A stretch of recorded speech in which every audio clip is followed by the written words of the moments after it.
Hey, good evening, good afternoon, good morning. Whenever you pull up this podcast, this is Brent Dykeman coming at you with Rule the Galaxy. Yeah, that's right. Don't check your radios. Rule the Galaxy has a new host, hostess of the mostest, I guess. This is not my first time, but because I did a Legion podcast, but this is um, rolling with it. We're going to talk some Star Wars news, and Andor. But as always, we have a few guests or one guest with us, kind of one of the regulars. Alfie, tell me what's going on. How are you doing? Doing good, man. I can't believe the stars have aligned and it's just you and I tonight. I mean, I know this is what the people have been clamoring for. Just Brent and Alfie, unfiltered, unplugged, uninhibited. What did D-Doc say that he always enjoyed when we would go back and forth because our point of views are very different, and we definitely look at it in a different way. Right. And it's all in good fun. You know? Yeah, no, for sure. So yeah, I enjoy having it. Oh yeah, I enjoy having. That was a good time. So if we all thought the same, what would be the point in talking about it all the time? Why would you pull up a podcast if you felt the same way about everything? Right? So that's where we're at. We're talking some Star Wars. Let's talk about I don't know. I mean, this is not my most favorite topic. However, I will go ahead and indulge because there's some news coming out from Hasbro, as well as I read something on StarWars.com. But Alfie, you shared off several images. Were you able to pick up anything? Let's do toy time. Toy time with Brent and Alfie. Yeah, I got a good deal this week. I don't have them with me because, let's just say, I really didn't want it to be known that I broken the will of my wife and not buying as much stuff as I have been, but I just happened to see on bestbuy.com some really good figures on clearance. I picked up the Chiru Black Series for less than $10. The Best Buy, I think it was a Best Buy exclusive carbonized Black Series or Credit Collection Black Series Moff Gideon. He was less than $10. And then two of the retro figures for $3 a piece. So I really didn't need them, but for that price, I couldn't really pass them up either. So I was down in Ocala, Florida last week, or 2 weeks ago. 2 weeks ago. Was it 2 weeks? Because was I on last week? I can't remember. Gosh, days run together. But so I was down in Ocala recently. Let's do that. And I went around the mall, went to a GameStop or whatever, whichever one still exists. And they have some figures, and I found a Savage Opress, but they didn't call him Savage Opress. They just called him like a... Are you sure that wasn't a Fallen Order Night Brother? That's what it was called, yeah. Right? So it was a Night Brother, but I mean, come on. The Night Brother was painted up yellow. Like, right. It's Savage. Am I wrong? Like, yes, you are, because that is only, and I only mean that because that is a Gaming Greats line of Black Series. Those are specifically from video games. Gotcha. So that one is from Fallen Order. Right. So it's from Fallen Order, but it would look the same as Savage Opress. Right, because they're the same species. Right. And they're the same color. Like, he's got the same color markings. Right. It was a yellow. So that was one. And then I also saw the Client, which is the old Werner Herzog from I would like Mando. to see the baby. Yes. And he had his little ice cream. Like, one of the things that came in it was like one of the ice cream safes. So that figure kills me because I want it, because that's just me. I have a problem. I have a serious problem. But I bring it up all the time. How are we getting the Client at, a premium of $25? And there's still no Black Series Ben Solo, no Rise of Skywalker Rey with the yellow lightsaber. There's still not a Battle of Crate Luke Skywalker. Okay. That was a pretty significant look in the film to make a figure from. They really haven't merchandised the sequels at all. It's not something that's on their radar, it seems. I hate that we don't have GameStops anymore. There is one, still in Greenwood, but it's on the wrong side of town, and I just don't go to that side very often.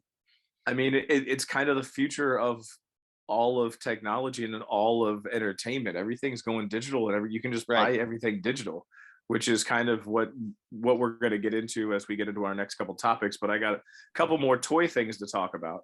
One thing, I don't know if you've noticed it or not, StarWars.com. I was doing some research. Imagine that. I like it.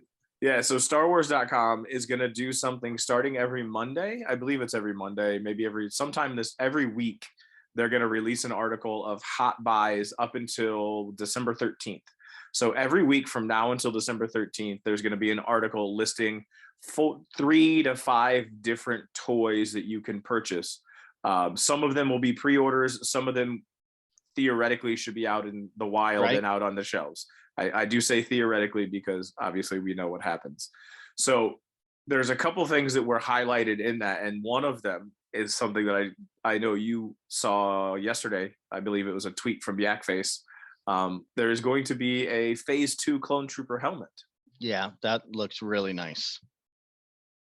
And so tell me about the Black Series helmets, and because this one, all of this collecting stuff is more or less lost on me.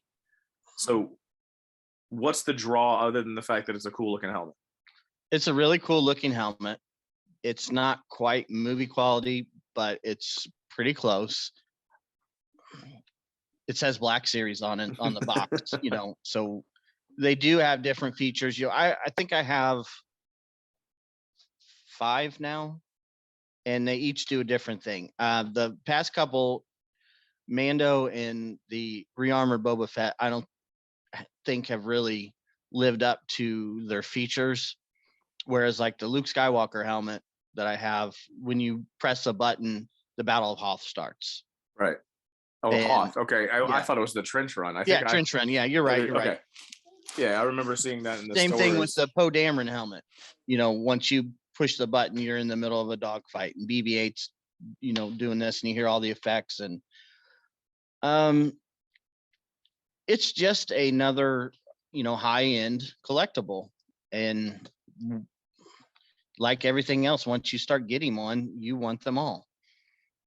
Right, and I can see a whole I don't know, it's one of those tall, thin cabinets that have shelves. And just seeing you having all of the in your Star Wars room with all of those helmets in a row would be awesome, because so there's a Vader, there's a Poe, there's a Luke, there is now going to be a Phase 2 Clone Trooper. There's Vader. At least 3 different Boba Fett's. And then you said Mando. Yep, I have Mando. And then there's Captain Cardinal from the sequel trilogies. Mm-hmm. Do they have a Phasma? One. Do they have didn't they ever do a Phasma one? I don't think they've done a Phasma, but I only started collecting them recently, and then I really had to slow down because they are expensive. I mean, they're not really that expensive, but I have a hard time spending over $100 for something. And you make it $99. That's fair. And you're like, okay. But then once it's $100, it's like, oh, well, what? 99 is the enticing, because you're not spending 100. And now a good thing about these, and I wouldn't say necessarily it's good for whoever makes them, but their distribution and supply is worse than Black Series figures. Okay. And there are the Target here in Greenwood has a dozen Boba Fett rearmored helmets. That's 6 months late. Right. And now they're stuck with 12 of them. And how many are they going to sell at $125? So if you're a patient and willing to look, right, places like Target, Best Buy is a great one, because I do not understand why Best Buy carries Star Wars figures, but I absolutely love that they do, because they're never in the store. They rot in a warehouse somewhere, and then all of a sudden they're all 50% off. And I've gotten helmets from them. Marshalls is a good place to look because Target will send, the helmets they don't sell to the Luke Skywalker and the Poe helmets I both got for $20 at Marshalls. And if you go look on Amazon right now, they sell for like $150, $200. Which is just the nature of retail sales. And sorry, like Marshalls is not taking a loss by selling it for $20. Just like they're the cost, and then they're retailing them for like 120 when they start, let's say, and Marshall sells it for 20, and they're not taking a loss. Just the profit margin that they put on this stuff is, and it's just this distribution because there was a, what was it, last year was the 40th of Empire, and there was a reissue of the Boba Fett helmet, the weathered classic original trilogy. I couldn't find it anywhere, but once again, Yak Face's page, there's a Target in the middle of Idaho somewhere that had end caps full. Right. And the reality of them selling 50 of these helmets at $150 is zero to none. So those went somewhere and were clearance off. Right. So speaking of the original trilogy, one of the other items that was on this most recent post of hot toys for the holidays was all of the Return of the Jedi. I think they're 12-inch blacks, or they're on the return card. They're on a vintage card. Yeah, they're the retro series. The retro series, I believe, but I think they're 6 inches. They're not 3 3/4 though, right? No, they're 3 3/4. Oh, okay. Yeah. Retro does like 6 figures at a time, and that'll be the next wave is Return of the Jedi. And so just what we need is another Lando Calrissian. Right, yeah. Right? Another Lando. He was another one that was listed, like another scout trooper, right? Is it even like a re-skinned scout trooper, or is it the same scout trooper? It looks like the one from 1983. They look like the original Kenner line. I don't have any of the remakes of the originals. I missed out on those. But lately I've been buying the Boba Fett line from the Book of Boba Fett. And then there was one for Kenobi is out now. Yeah, they're starting to put Kenobi stuff. Yeah. So that's a cool looking. By the way, that was a cool looking Obi-Wan, by the way. The Obi show. I found some of those, but I still need to find the Vader. I have not found that one, and that's I thought looked the coolest. But as far as like the Book of Boba Fett ones, I like the look of them. I mean, they're taking a new character and then making it look like, giving it that 1980s Kenner feel to it. And so they're also going to have Leia in the Endor outfit, and I believe Wicket is going to be Wicket, the Emperor, the Jedi Luke, Scout Trooper Lando, and Han and Leia, I think. Yeah. So those are on their way, right? That's one that they've announced. They're kind of coming attractions. That wasn't so. It's the feature. I just looked it up because I got my computer today. Bring Home the Galaxy is what it's called. And so another one that they highlighted was the Razor Crest, and it'll have 5 minifigures in it. Ooh. So it looks like it's got a Quill and a Blurg. It looks like it's got Mando and the Baby Yoda in his pram or his stroller, and I can't see who the rest of them are. There's like a blue face person, but I can't remember. It could be Mithral. Is it Mithral? Yeah, Mithal, or I don't know. Yeah, the dude that was his first bounty. Mm-hmm. Gotcha. So is this the micro? So that's a collection, or what is this Razor Crest a part of? Micro Squadrons. So I believe it is just an Ultimate Collector Series Razor Crest by the Lego Group. I think it's by the Lego Group. Yeah, so it's a Lego kit. It's the actual. So I'm reading from the website. 28 inches long is what the Razor Crest measures. So that is a big 28 inches. That's a 2 foot. That's a pricey big Lego set. Yeah, that one's going to be up there, isn't it? I would say so. But that, I mean, the Razor Crest is just, I was so upset when they blew that thing up. That is such an iconic ship. Yeah, that's a good one. Like it was a character, just like the Falcon is kind of the character of the original trilogy. The Razor Crest was a character and they blew it up. Oh, which brings me to a question I'm going to ask you. I was watching because I didn't see the advanced, I didn't watch the Celebration leaked footage. I recently, maybe a month ago, watched the trailer for Mando season 3. Mm-hmm. So just because I brought out the Razor Crest and we're talking about Mando, I want to ask this question. So when the Mandos drop out of the dropship, so you see them. Awesome. Oh, it looks amazing. Okay, so there's a couple of things that I noticed. Well, one major thing that I noticed, they were all wearing blue. Mm-hmm. And if you remember back to season 1, the Night of 1,000 Tears, right? When Din gets picked up, right? The one that came and got him was wearing blue. Right. Death Watch. So if you look at the scenery behind those Mandos, it looks similar to the Night of 1,000 Tears. So it looks like it might be like I'm thinking it might be like a flashback to how he finds out and how like Bo's going to tell him a story about, you thought this was your father, right? Because that was what the armor was saying. And right, there's going to be this confrontation. There's going to be a conversation about, here is your background. And I'm thinking there's going to be a flashback to that Night of the Foul. You'll find out actually what happens, and we might see that more.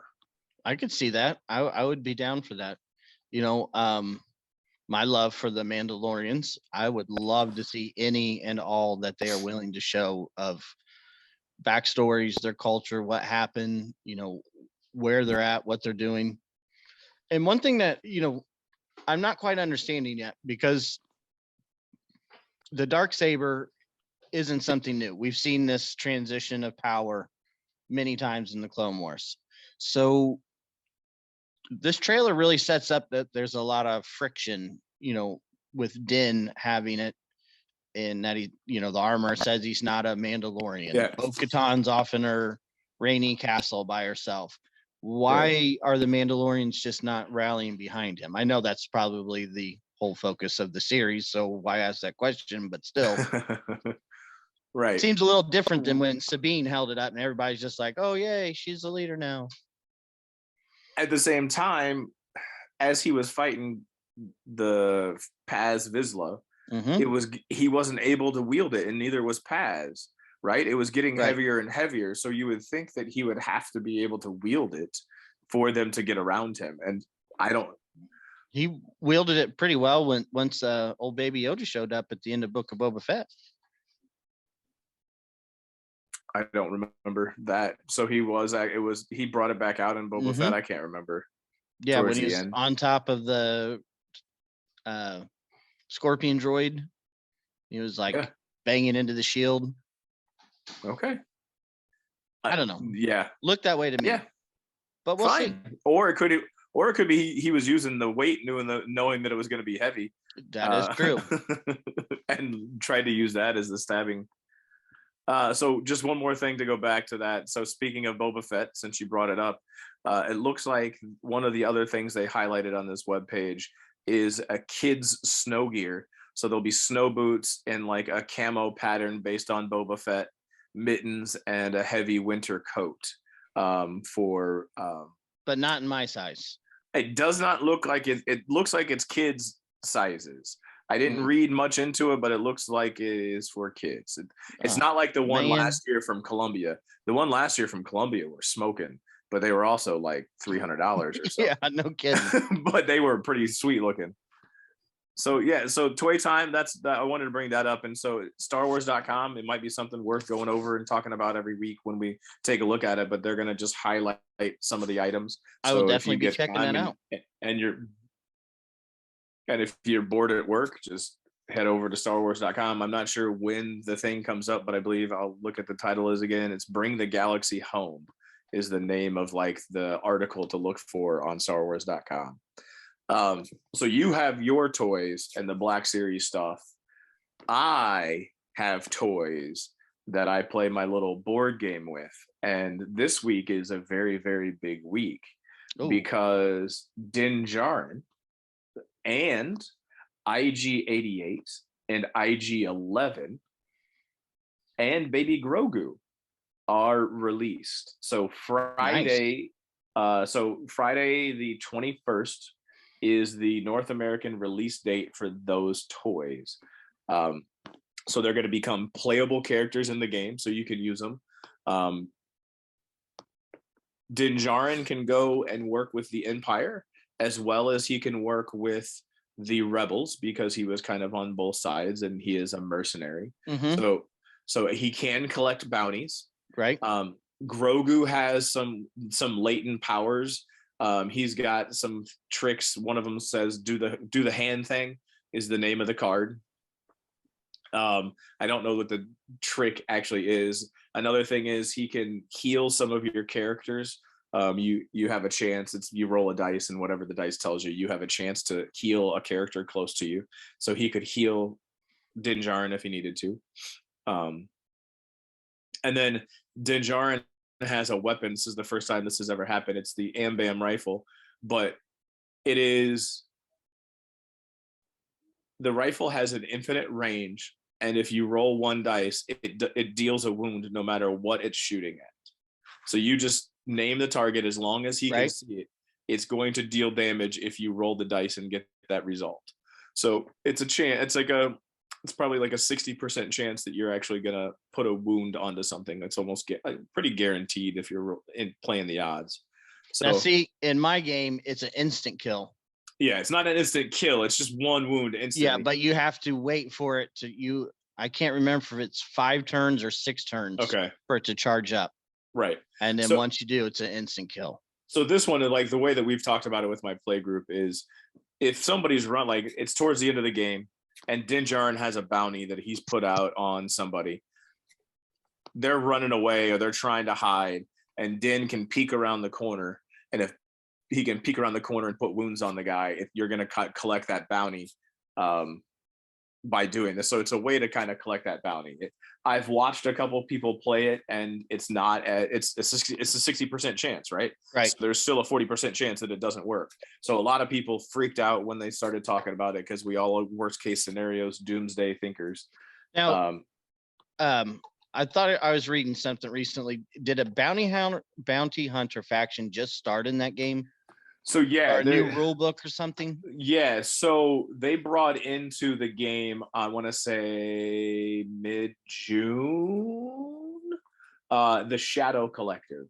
So the Shadow Collective contains units of Pike foot soldiers, Black Sun foot soldiers, Darth Maul, Maul super commandos, so the Maul Mandalorians, and then you can also add in there Gar Saxon at this point. Nice. So they are, and then you can add into that faction different bounty hunters. So yeah, it's kind of it's a mercenary unit, and they interact with each other. Like the Black Sun can't go with the rebels, but it can be put in the Empire. So you can have them in the Empire team as just kind of an extra unit that's off doing their own thing to try to help you out. The Pikes can go into any faction, because the Pikes are willing to sell themselves as long as they get the money for the spice. Maul gets the Darksaber, so he can actually wield the Darksaber, and his dice pool for the Darksaber is pretty cool. So yeah, so they just did that. But going back to the bounty hunters, they have IG-11 and IG-88, and with IG-11 he can be a rebel or an Empire. He can also be a bounty hunter, or he can take care of Grogu. So he can have Grogu along with him, just like Din can have Grogu along with him. So there's that box comes with 2 different models that you can sculpt. And I was able to do and make the spinny arms stance. So I took some of the arms and I put them out to the side. So he was in the, when they were going to get baby Yoda at the time, when he spun around in circles shooting. Right. So yeah, so IG-11 is going to be pretty cool. Din Djarin, and then baby Grogu. The other thing was there are 3 different sculpts of baby Grogu. One is just him with his hand out doing the hand thing. The second sculpt is him swallowing a frog. So there's the picture of him, and then there's like two feet coming out of his mouth. And then the third one, which was a limited edition, and the parent company decided to reward the top selling Legion stores. So roughly 200 of the top selling grossing Legion stores received a shipment of these third sculpt baby Yodas. And he's holding the cup of soup. So he's got yeah. So there's 3 different ones. And because of my relationship with it, I was able to, and I pre-ordered it, told them I wanted it. I was able to get that limited edition sculpt. So I have all 3 you can't sculpts. pass that up. Yeah, so I got all 3 sculpts of Yoda and Din Djarin, and people are trying to research right now how to paint them up and make it look shiny and chrome-like. Almost have to get like an automobile paint. So now I always like listening to you talk about this because, like we've done before, I like to compare it to the game I play, Galaxy of Heroes. Yeah, and it's very similar. And when you look at it, you have a ton more characters. I stopped playing it after a while, but you have a ton more characters because it's been around a lot more time. And Lucasfilm is, I don't know, they've worked with them, or I don't know if they have the license, but they're using a license. There's so much red tape, I feel like, with the game, and it takes time for them to develop it. That Boba Fett, I remember we were talking about it, you were reading an article about it, but they're going to do a Rebel Boba Fett. They still haven't released that figure. We're talking, we found out about it a year and a half ago, and they're still in that development phase because they want to make sure that they get the rules right for them. And they want to make sure that they have production. He should be coming out in, if not the end of this year, early next year. But like that just, it takes a long time. So when you talk about like Hasbro and their production problems, this just is development time to get the new stuff out. They're going to drop out Dark Troopers and Moff Gideon. So Moff Gideon and Dark Troopers are going to become playable soon. They've already showed them. The Rebels are going to get Ahsoka. She looks like Fulcrum is the model that they have. But if the Rebels are getting them soon, you will get a younger version too for the Republic. But so yeah, so there's some toy time. Oh, one of the other things you were talking 40th anniversary of whatchamacallit, 40th anniversary of Empire. So the next one, 40th anniversary of Return of the Jedi, is coming up in May. So May of 2023, it'll be the 40th anniversary of Jedi. Are you shaking your head because it's been 40 years? Yeah.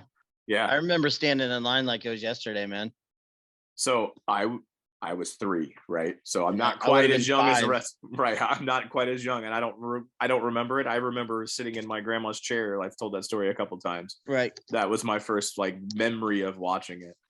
I can remember seeing Star Wars in the theater, but I'm sure it was just re-releases. You know, obviously my timeline of memories there isn't anything to hold a candle to, but I remember seeing Empire in the theater because it was very upsetting to me because I would have been like 3 years old and didn't quite understand, the whole frozen and carbonite thing. Yeah. But Jedi is the one that I remember standing in line for all day and just like having that feeling of going into the screen. That one hooked me. And I don't know if I was breathing while I was watching that. I can remember the speeder bike chase being like the most amazing thing I'd ever seen. Oh, I can only imagine. I mean, I remember seeing it at the special, like the special editions when they released, but just seeing that at that time on the big screen and how fast they were going, the sound it made, like those they are iconic now, right? But at the time, like that would have blown my mind as a 5-6 year old.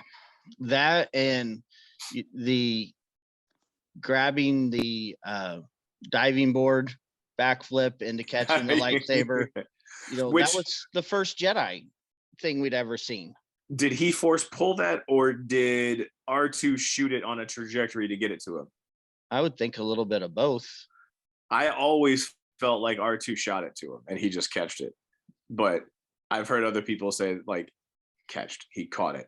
But I've heard other people say that he used the force to pull it into his. I don't know, man. I was 5 years old. It was badass. Yeah, no, that was cool. And then Boba Fett hitting the sail barge and falling in.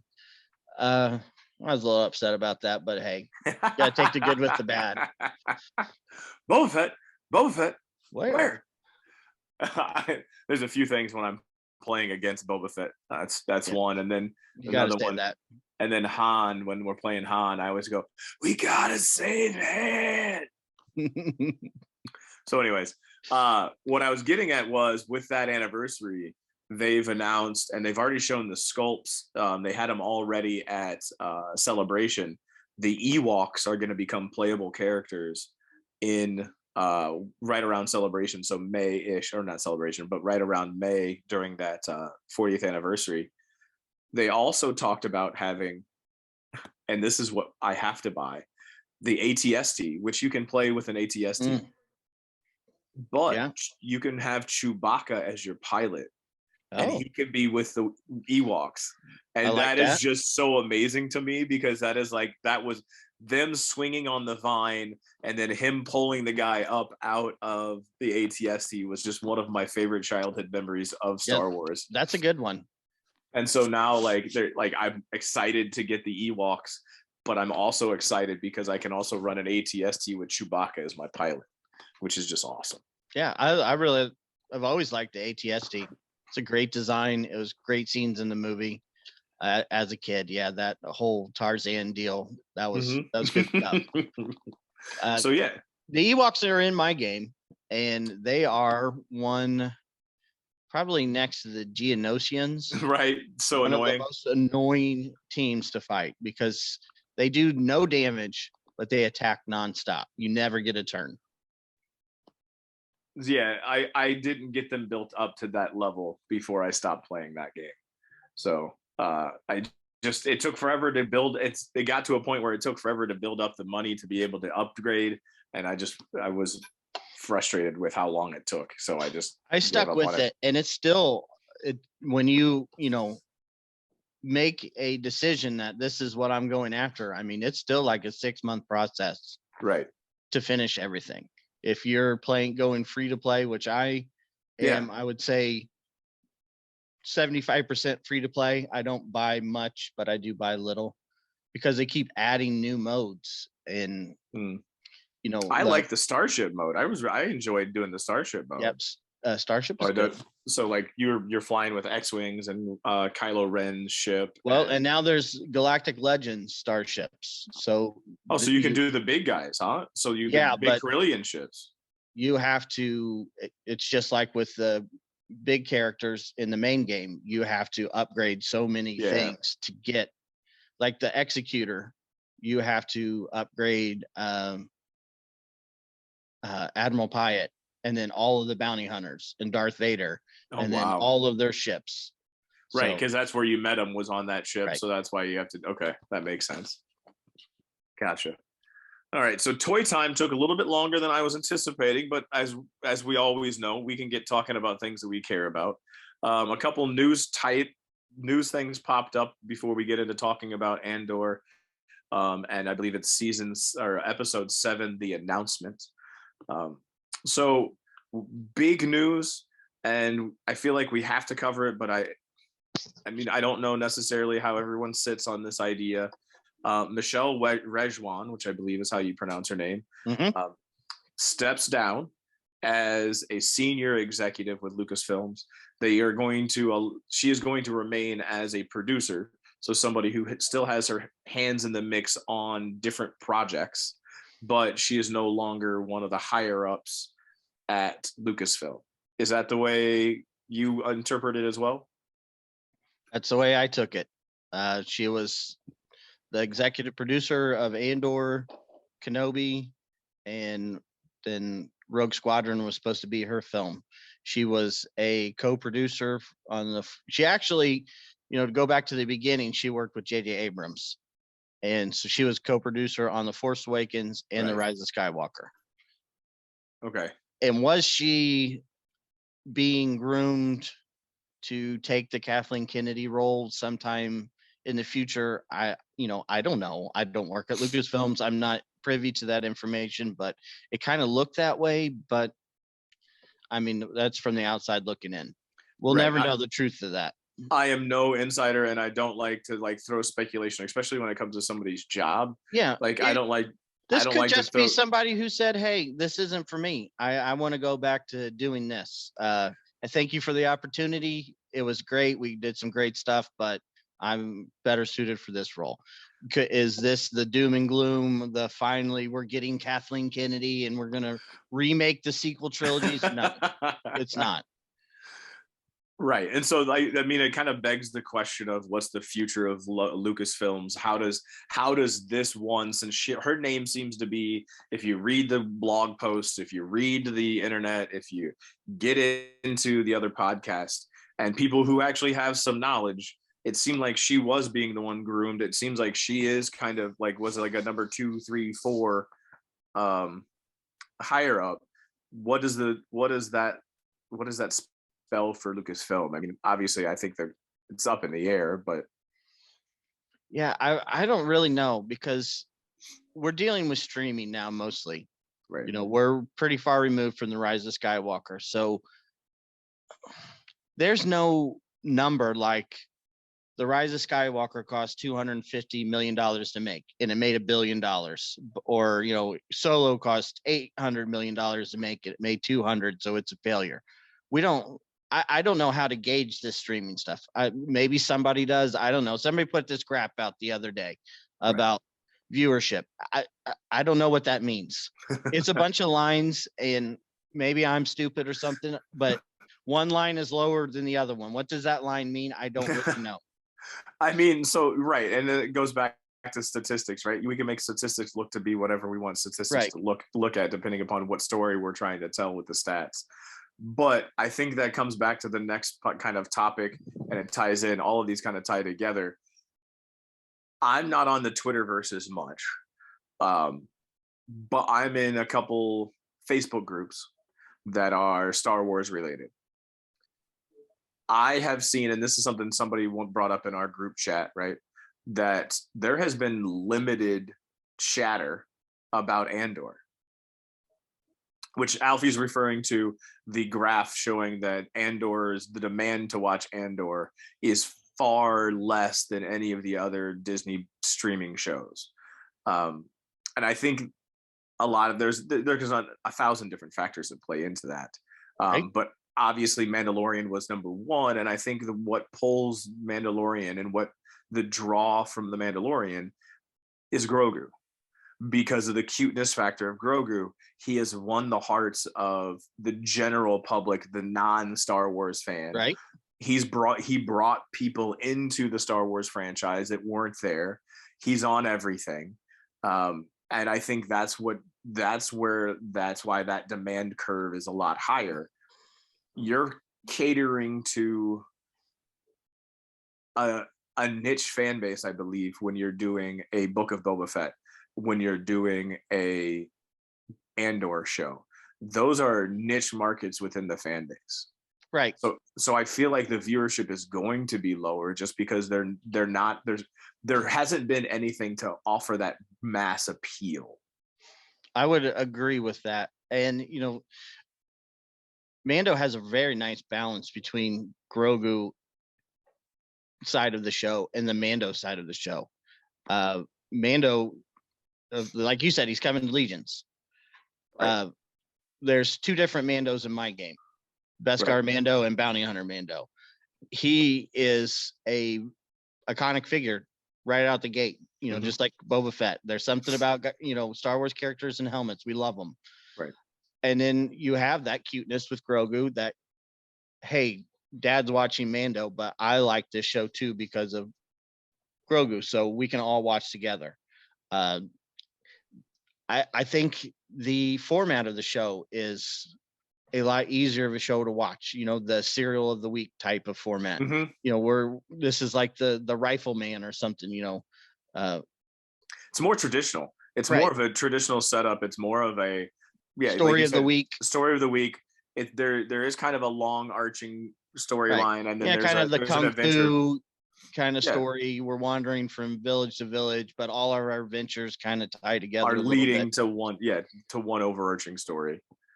And yeah, it's a much easier show to watch. Yeah.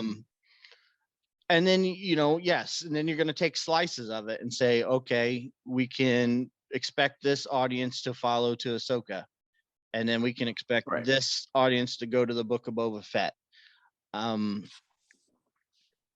Andor, I mean, it's a prequel of a prequel with, Correct.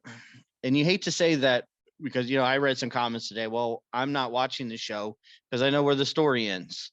Well, okay, yeah. Well, you knew where Darth Vader's story ended, so why'd you watch the prequels? And a lot of people are saying, I don't really have any interest in the character to watch it every week. I'd rather just wait for it all to be out at once and then I'll watch it.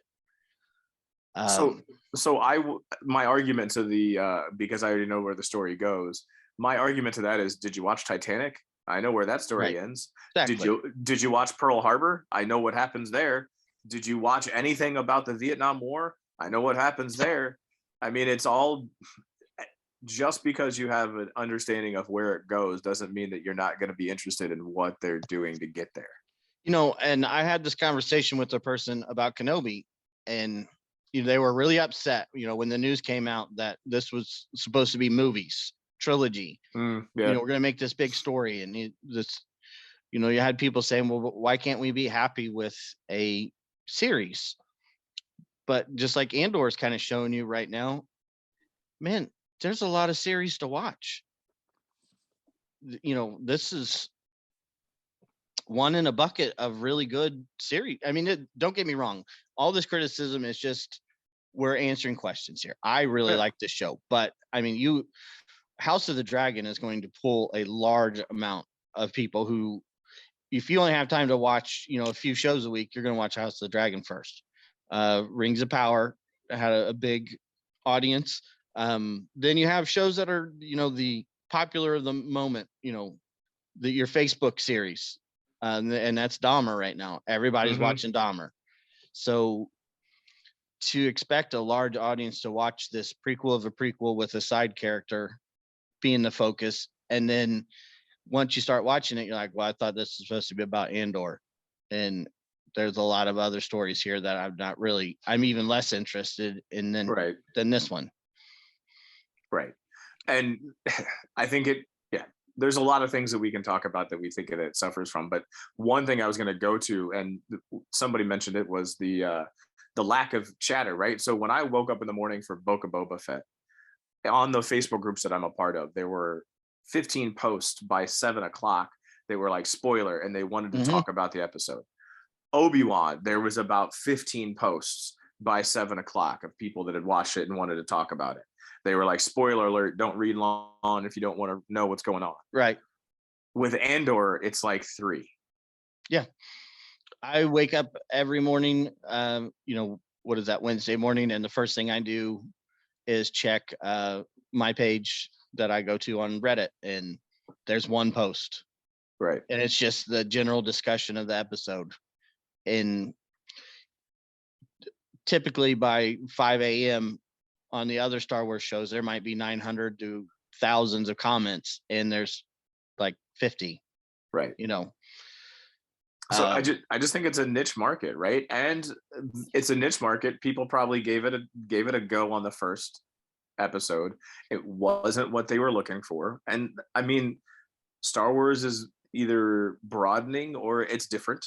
It's a different show. There's no doubt about it. And they just gave up on it. Like, and there's always, and this is the beautiful thing about streaming, you can always go back and rewatch. Yep. I'm a Boba Fett guy. I love Boba Fett.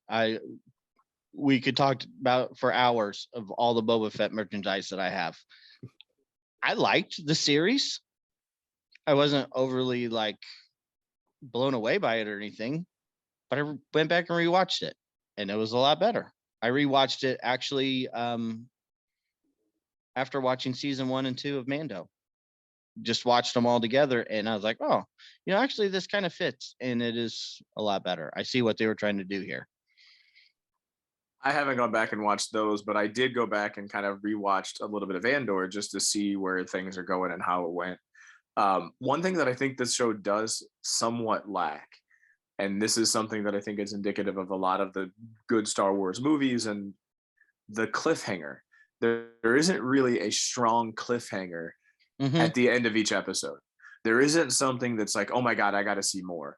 Like at the end of Mando season 1, episode 1, you see baby Grogu and you see those eyes, and then they do the whole Michelangelo reach out and touch it from a distance, and you're Right. like, oh God, I got to see where this is going.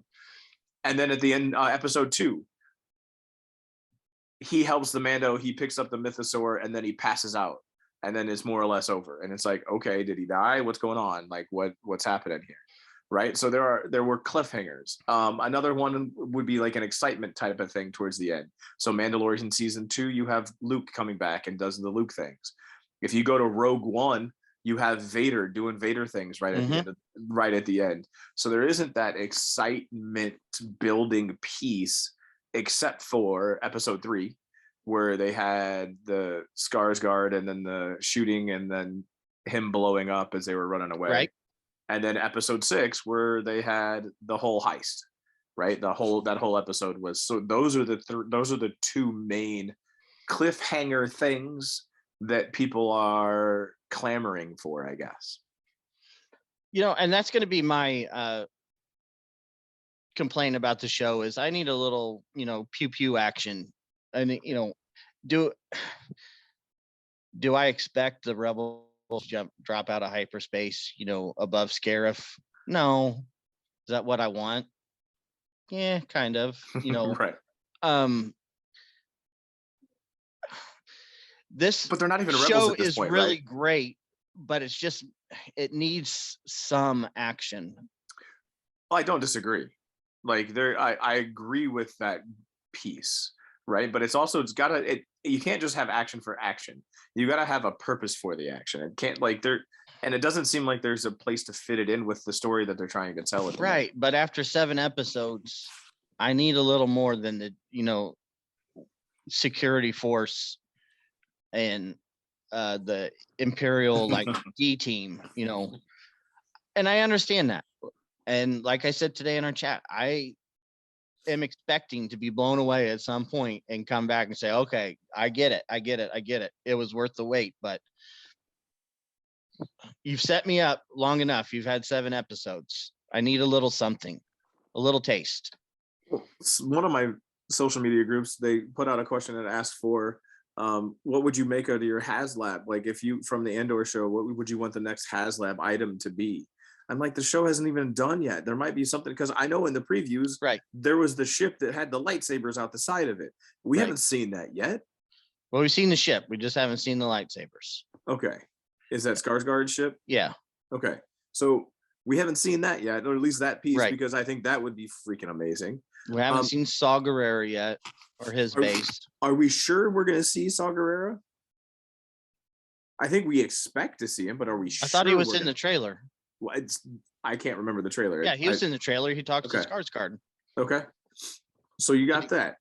You also have this prison with the shoeless people, which I feel like we're going to see this coming up. So yeah, I really enjoy it. I like where it's going.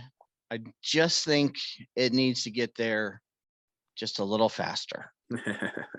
I think that's that is the most common complaint from it, right? And I don't disagree. It's a fair assessment. This episode is a great episode. I really enjoyed it.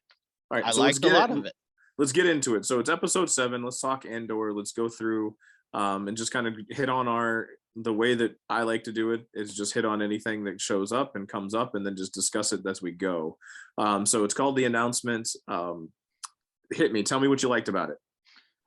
I absolutely loved Space Miami. That just looked like a great place to hang out. I mean, here we are. We've got this series that's supposed to be setting up Andor to be, this rebel leader, the guy that they give the missions to, right? Off the books. And his first real mission, he gets paid, he settles his debts at home, and then he heads down to the beach for a little fun in the sun. We're going to rent a condo on the beach. We're going to hit the nightlife. I don't think he was happy to be there, though. Maybe he's just really hungover. I don't know. And I say that because he sounded like he preferred to be with Bix and with Marva, but he wasn't able to. Right. He ran away. Well, he had to run away. He didn't have to. Was he going to stay in the house the whole time? He could have found somewhere. He could have found. He had options. Could he have stayed with his mother or Bix? No. But she told him what she was setting up, what the stakes were. Who, Bix? No, his mother. Oh, yeah. And he chose to, go spend on a little bit of that money. But Bix is telling me, forget about it. Bix is telling me, like, yeah, so Tim tried to turn you in, right? Like, but it's not just him now. Like, Bix, it's not just him. It's everyone. Like, look what you brought to us, and everyone is blaming you. So, how could you stay there? Well, Cassian at this point in the story can't stay there, Brent, because he's not a leader yet. But a leader would have stayed and faced what was happening and become the face of this rebellion that his mother was talking about and said, yeah, I screwed up, but I'll make it right. How bad do you think he wanted to tell Marva that it was me? Oh, so bad.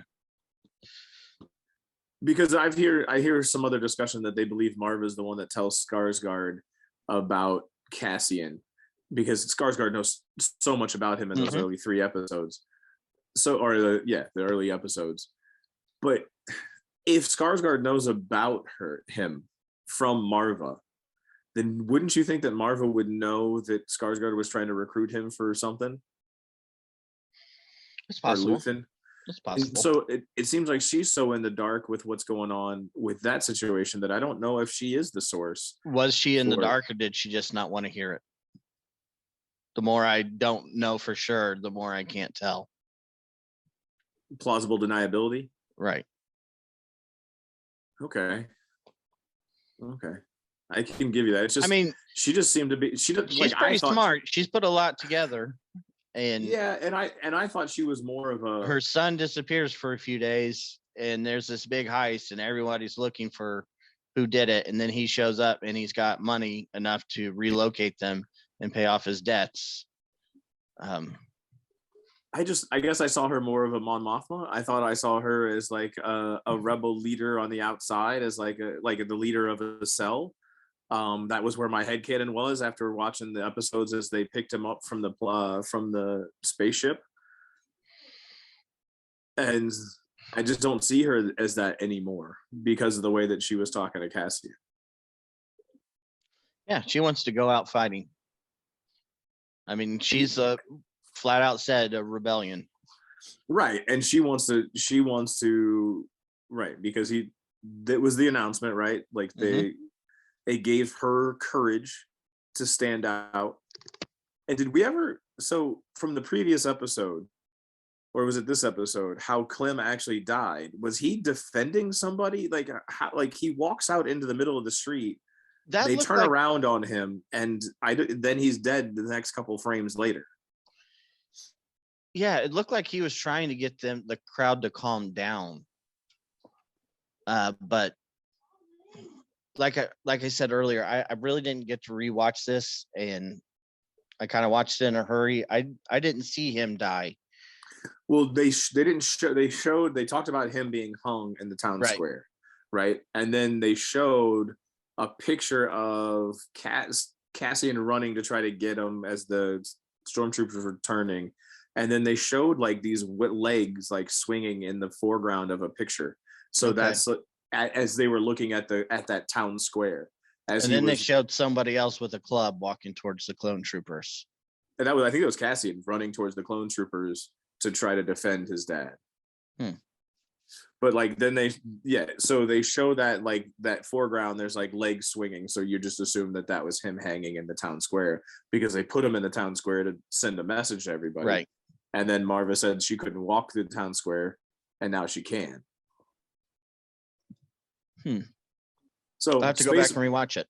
Space Miami was cool. I like the fact that there were some shore troopers. troopers. That Yeah. it wasn't just that. So they were on the beach in Sand Miami, so there were shore troopers there. I like that fact. I like that weird like synthesizer music. It was like the intro to Miami Vice or something, you know, going over the waves and the space pelicans flying. And yes, it was definitely It was definitely an interesting environment. it was different, and you know, I like different. I think it worked. And I like the show because it's new. I like the show because it is fresh. I've told and talked for so long about how I want new stuff. I'm loving every minute of it because they are putting things that are new in. However, there's one thing that, well, I'll get into it in a second. I don't want to get into like what I don't like about it. I'm trying to think of what my favorite part of this episode was. Probably the boardroom scenes, both of them, the Empire boardroom scenes, which makes me want to, I want a show or a movie or something from the Empire perspective. Yeah, right? I like that idea. Because at this point, oh my God, they are ruthless and evil, and like, of course people are the oppression of the Empire. Of course, like we need to crush them and let them know that they can't do this to us ever again. Those speeches in that room were just, what was it, Admiral Yularen? Yeah, so talk to me about him, because this is where I'm not a Book of Alfie. I'm not like, I'm more than a casual fan, but I'm not a fan to know who that dude is. He's well, I mean, he was first in the Clone Wars cartoon. He was the admiral for Anakin's battle group. Okay, was that the Tom Kane voice? Yeah. Okay. And then he was in Rebels as ISB. He trained Agent Callus, and now that's been pushed all the way to A New Hope, that he was in the room with Tarkin and Vader and the rest of the Imperials when they dissolved the Imperial Senate. The regional governors will now be, yep. Okay. All right. So I just didn't like, I guess it's probably because I'm not a huge Clone Wars guy is why I didn't necessarily notice and understand who that was. But I knew that the dude was higher up. He was higher up because the other guy leading the ISB was sitting down. He wasn't standing up delivering the message. Right. So I knew that he was higher than that guy. And the way that he was talking, and then he just casually was like, well, I met with Palpatine just yesterday or so. Like, we talked about it. So he name drops Palpatine. Do you think he really talked to Palpatine, or is he just name dropping it so everybody's like, oh, this means something? I would think he talked to Palpatine because going back to, you know, his history, he was a admiral in the Republic Navy, then was asked by Palpatine to come back and lead during the Clone Wars. He'd actually retired before the Clone Wars started. Okay. So him and Palpatine do have a history together. And he did mention that there was an emergency session of the Senate the next day that Palpatine would give an address. Okay. So I would think, he did talk to him. Okay.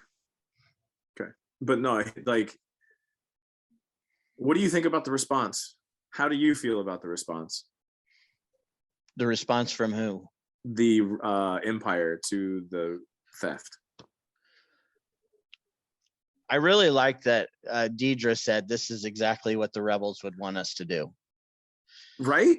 She seems to be the only logical thinker in the Empire. So not only is she like a step ahead in, you know, her job of tracking down the rebels, she's already way beyond the rest of the agents in trying to think what is it the rebellion would expect us to do? What is it they want us to do? Because the more tyrannical we are, the more people that are going to side with them. And as we're talking about how advanced she is in her understanding, or at least she's Mm-hmm. following this carrot, right? This was a carrot that she sees and she's following the carrot. She comes and then they go to the ISB meeting and she gets called to the carpet by her coworker again because he feels like she's trying to undermine him Right. or sticking her nose in where it doesn't belong. And he has to eat some crow in there, I believe, because I feel like she bested him Oh, with yeah, she did. She gave him the rope and he hung himself. yeah. And I can't remember his name, so I just call him Kyburn. He sided with her and said, well, look, this is our one person thinking outside the box. And she didn't break any rules. She followed the rules to a T. Well, she went like, so she didn't break the rules because she went outside of, like, I don't know. It was just the way that it was. She reapplied the rules in a creative way to make it yes. sound like she was doing what she needed to do and everybody else should be doing that, is basically what he said. As it was, maybe if other people were doing this, we wouldn't be in this position. Yeah. But I'm with you. I could listen to the Imperial part of it for quite a while and be interested in it. And then afterwards, he's like, watch your back. Right. Because now you got a target.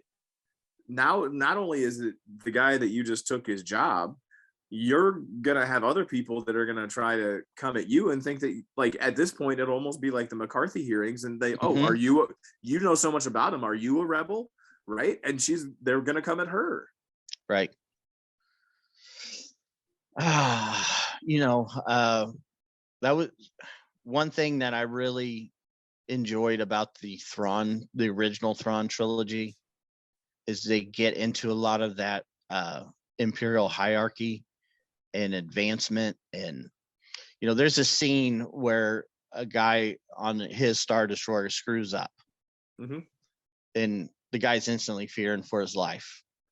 And Thrawn walks over to him and says, explain what you did. So he does. And long story short, he says, you spent too much time with Vader. Vader would have killed you. But me, yeah, you failed, but you were very ingenious in what you were trying to do. You were trying something new rather than nothing. So you're promoted. Right. Because I thought, I remember he was getting promoted. He failed, but then he ended up getting promoted. Right. Yeah. But so from that, I just want more of the Empire. I want more of those boardrooms. I want more of that behind the scenes, because I also want it to be because they really do think they're doing the right thing. The people that are in those positions really do think they're doing the right thing. Right. So if you try to be mindful and try to look at it from the other perspective, they're pissed, man. $80 million. Right. Yeah, you would be a little upset when you're the organization that's supposed to stop that from happening. And so the other part too is, so they blew up Jeddah. The Empire blew up Jeddah and they called it a mining disaster. Mm-hmm. The Empire blew up Scarif and called it a mining disaster. How did the knowledge of this being a robbery get out so quick? And they couldn't control the narrative. With as big as this machine is, how could they not control the narrative of this being just an Empire mistake or something that happened with the eye? It was like the eye caused some glitches and the math and the computers went down or something. That's a good question. I haven't really thought of it from that perspective. Well, yeah, why didn't they get their propaganda machine out in front of this? Because it seems like as soon as it happened, it was out there. Right. And it just doesn't. The Empire seems like it's at the point, I guess it seems. And it may be that it tightens up more, but it seemed like they had their stuff tight, but they might not have.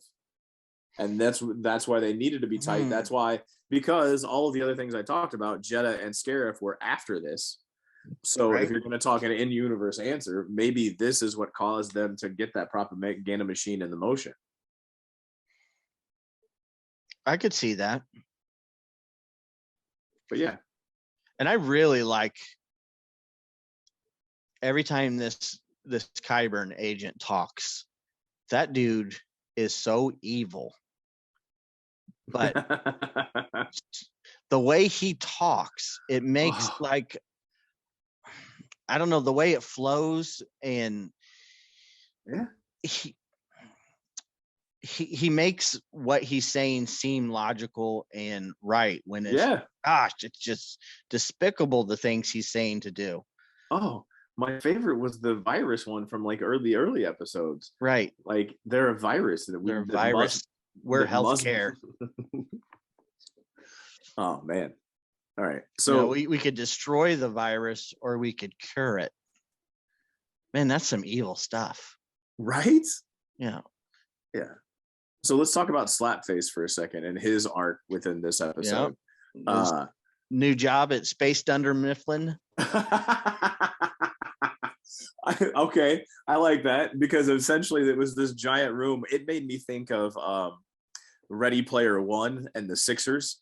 With so anybody that's watched that or seen that, so it made me think of that movie with that just like endless cubicles, empty, like endless space, and he's still focused on Cassian.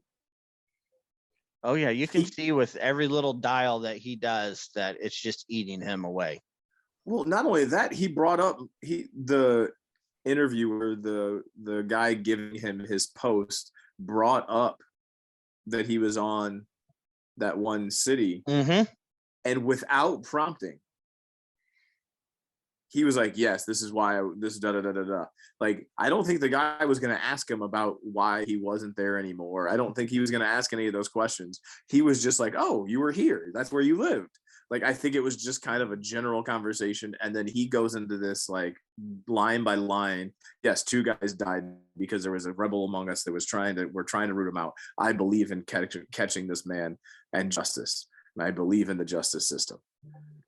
It's like, dude, it's killing you. Yeah, I can't wait to see where his story goes. It's because he can't stay at Dunder Mifflin for long. No, you could just see him looking around, turning that dial, and it's just. How about the brown suit? What do you think that was? And the high collar. Oh my God, his mom. His mom is an amazing stereotypical overbearing mother that just is a helicopter mom. However you want. Oh my God. But she also called him out because essentially that's what, like, he is insecure. Like, everything that she said was accurate to Cyril. So I would agree. And she said that's what it read from the collar, having the collar too high. I guess the other thing that stood out to me is obviously he was wearing a brown suit. No one wears a brown suit because if you look in there, everybody's wearing blacks and grays, and he's in there with a brown suit. Yeah, I didn't really notice that. I'll have to pay attention next time I watch it. Everything in there is dark. Like, so the whole room is black and white, right? So the pods that they're in are ringed with white lights, but they're like black, and like the ground is like a shiny reflective black. Everything in that Dunder Mifflin was like a black and white cell in a way. And then those cubicles that he got shown to, the guy that was walking him around was wearing more of a not earth tones, but more black, white, or black, white, brown. I did notice he was wearing a tie too. Okay. It was kind of weird because it didn't go around his neck. It just clipped to the top of his shirt, but it was a tie. You're talking about the guy, the interviewer? Yeah. Yeah. I didn't pick up on that. I mean, it was just, I picked up a little bit on that color, like the fact that his stood out because it was so different, which is what Mom was trying to tell him. And like, why are you wearing a brown suit? Who wears a brown suit? But yeah, no, and like, because when the news came through, you could see that he was turning the dial. I don't know if it was on the radio, but it was like, oh, he caught whiff of it, and it's got to be this guy. It's got to be Andor. Yeah, and I do like the fact that they have breaking news in Star Wars. Okay, so that's where I was gonna go earlier on when I said no, I'll talk about it later. All right, I'm all about the new, but you should have done that as a holo. That should have been a holo. That shouldn't be a TV in the wall. right? Like this is the one thing that I'm like, the one thing that I will say that I'm angry about, or not angry, but it's the one thing I didn't like in all this other Star Wars. You don't really have, I mean, you have the TV in the wall in Rogue One when she's talking to Gale, or when they let Saw Gerrera know that Krennic was coming to get them. So there is a little bit of history of having those monitors.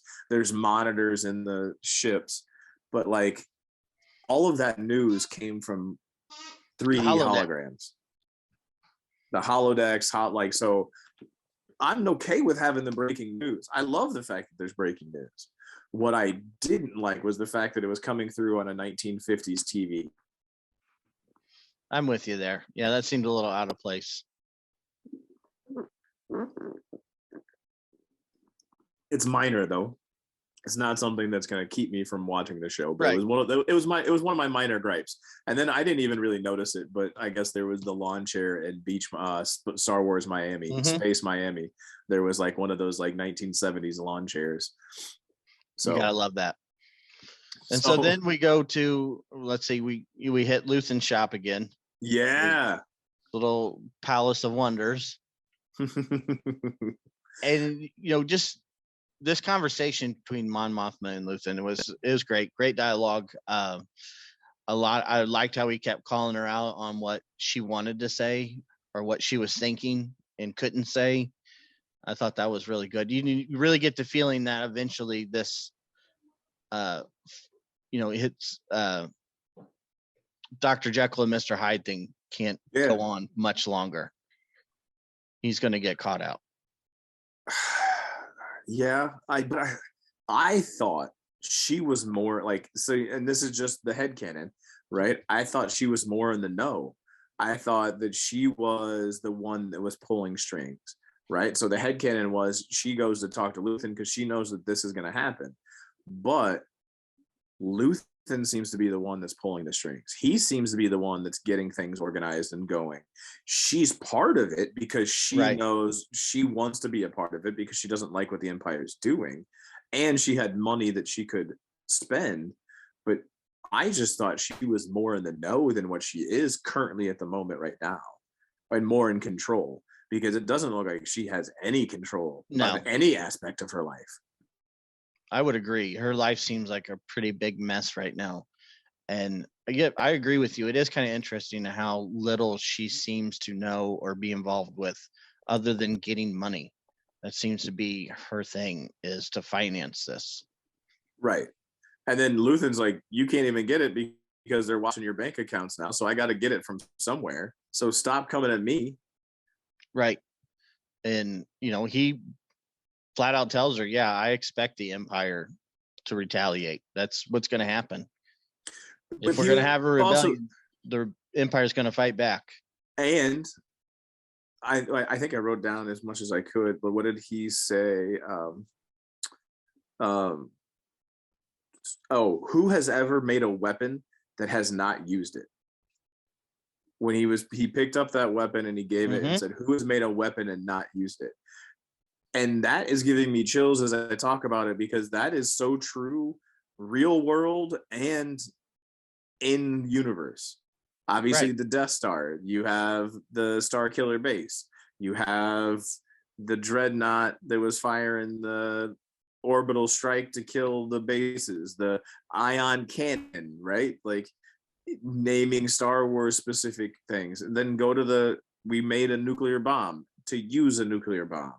We made like Scud missiles and weapons of mass destruction. We made mustard gas to use mustard gas. Like, who makes a weapon to not use it? And I was just, that's so true. That just struck me as like an amazing line. Yeah, I would agree. So that was the next one, was that like we need them to overreact. Right. So he did this. You hit them at their heart. We need them to overreact, because it's that overreaction, which is exactly what Deborah said. That overreaction will bring the other star systems and bring the other systems in and bring the rebels out. It'll inspire, because they're like, no, we knew what it was like before this. We're going to go back to that eventually.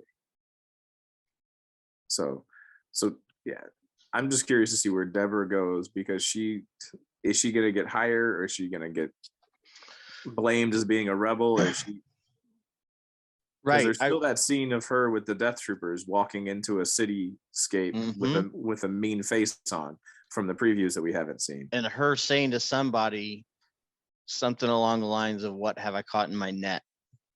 What kind of fish have I caught?" Or so, I can't remember exactly. And she's also said Cassian Andor's name. Mm-hmm. It was her voice. I think it was in the background of a different like picture, but in that preview, her voice said Cassian Andor. And at this point, she doesn't know who Cassian Andor is. Right. Yeah, there's different shots of her that we haven't seen in the trailer yet. I think there was one of them in a room overlooking like a projection of the city. I can't remember the name of it yet, but I think we've set up both sides here pretty well to have, 1 foot on each side of the line. And now we're going to start building up to who steps over the line with both feet first. I think the Empire stepped over with both feet first, right? Like, just this Well, overreaction. Like we haven't seen the overreaction yet. Yeah, but in a way you have. It. They picked up Cassian, who literally was just walking on the beach, and threw him in jail for 6 years. Right. So like that in and of itself is showing you that. But does that have anything to do with the heist though? Or is that just commonplace for local thieves? No, because I believe that's an overreaction to the heist, because the magistrate, or whoever the judge was, she started chuckling and she's like, "Oh, it's sorry that this used to be a 6-month sentence. Now it's a 6-year sentence." So like, this is part of his overreaction. She got sentenced to 6 years for just walking. Now they thought he was a part of that group. Right. But still. Did you notice what the person in front of him got in trouble for? No. They're basically their dog taking a dump somewhere. I think the Star Wars dog is the Massive. Sure. And I can't remember the exact words they used, but it was basically, your dog took a crap somewhere that it shouldn't have, so you're going to jail. Yeah, so which leads me, well, there's one more thing before we get talking about that, because I think they put their feet over the fire. They're going deep in, and your rebels are going to start slowly chipping away at that, I think. But let's talk about Vel and Luthen's assistant. One thing that I thought was pretty cool is she gets off of the transport. I don't know if she was going somewhere or wherever she's walking through. You see the stormtroopers. You see the officers in their black uniforms. Mm-hmm. She walks past them, kind of just making sure, act casual, fly casual. I don't know, just don't get too close. So she's walking. Don't make it look like you're trying not to get too close. There you go. I don't know, fly casual. So she walks past them, and then she stops at like a T junction, and there's a chalk outline of a shape. Mm-hmm. Now, did you make out what the shape was? It looked like a circle with a line through the middle of it. Right. There's a part of me that looked like the wheat from like the Boba Fett, like almost there was that kind of a look to it, but it looked like a rebel symbol. I took it as like, this is, you need to move here, right? Like as a covert drop. I've made the drop, or you need to come see me at this location. Yeah, that's what I took it as, because I've read a lot about the symbol today. What was it? Was it the Crimson Dawn symbol, or I don't know. It was a symbol on the ground. Yeah, it was rebel speak. And I like the fact that they're both wearing high heels. And I think that's one of the things that we as Star Wars fans. Yeah, I didn't notice that they were both wearing high heels. Yeah, because they both. I knew when they were walking, it click, like click, click, click, right, all dressed up the hallway. And here I knew that she was. And we get a little more of this espionage going on. I like that. Yeah. So, how did you take that conversation? Do you think that was a hit for on Cassian? Yes. He's a Okay. loose end that they got to tie up. Do you think that Luthen is ordering the hit, or do you think that she's ordering the hit because she knows that Cassian's a loose cannon? I really haven't decided on that yet, because Luthen in the last episode was he couldn't sleep because he said he wasn't 100% sure about Cassian, or that he Right. didn't vet him 100%, that he was the only one that could come back to him. So I don't know. Yeah, I guess it could be the assistant taking matters into her own hand. And that's what I was trying to figure out, like, as I was watching it, because I've watched it a few times because I'm off. I'm still on my fall break, so I have a lot of free time. So I've run through it a couple times, and I'm not sure if Luthen, like, because it seems like Luthen wants Cassian. It seems like Luthen recruited Cassian, because you were talking about it, and you kind of gave me this idea that he planted the device, Right. or set the device up so he could find and make sure Cassian got it. So to see if this guy really was as good as the people are saying he is. Right. So if he's doing that, it sounds like he wants Cassian around. Right. But I think there's always going to be that protective nature of Luthen to keep himself a mystery. And I think in just that little bit of time that he was with Cassian, he saw exactly what he wanted, but he let his guard down and let Cassian know too much information about himself. Yeah. And he can't have any loose ends that come back to him, which doesn't really make sense though, because Val knows who he is. Which is going to be my next question is, I think Cassian has built up enough goodwill with Val that she's not going to carry out the hit. Because he kills Skeen, which was her friend. They'd been living in the woods for a month. Mm-hmm. He saw a different side of Skeen than she saw, because he was being good at hiding it, right? Because he was planning to play the double agent. So he kills that Skeen, and then he comes in and he's like, look, you can have the bulk of the money. All I need is what I was promised. Right. He was gonna kill you and take all the money. This is what we're doing. And then he walks, right? And gives her the money. She takes the money back. They get all this stuff going. So he didn't have to, like, scoundrels don't just walk away from $80 million. Scoundrels will find another way to get more of that money. Right? So yeah, I agree. So I think by doing that, this is just me thinking, right? By doing that, you're going to build up goodwill within Val, which is why when the Clea, or whatever her name is, says to Val that we need to take care of him, he's like, you mean kill him? That's why I think it was like, you mean kill him? Like, in that kind of tone, because I think she's shocked because of what he did for them and how he helped them. And then he just walks without taking more of the money, because he easily could have killed her and taken all the money and flown away and had $80 million to go spend in Space Miami. That would have been a good week. Wouldn't it? Yeah. Especially in the 1980s when Miami Vice was. And the assistant even kind of tells her to, I can't remember what exactly she said about Skeen, but basically, we kind of expected that, so no big loss. So, gotcha. All right, so we're hitting about an hour and a half ish, or maybe a little bit less than that. So we've gone for a hot minute.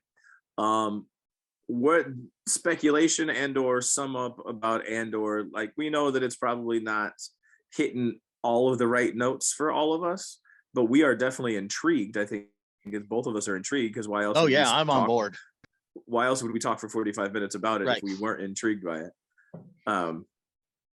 But so what is some speculation going forward? What do you think we're going to do? Where are you going to go? What are we going to see as we sum up and wrap up? I think Andor's going to jail here. But I think he's going to make some contacts in jail. Okay. I think we're going to figure out why they're not wearing shoes.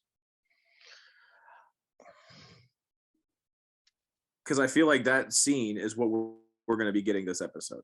I feel like in this episode, we're going to get that part of the trailer.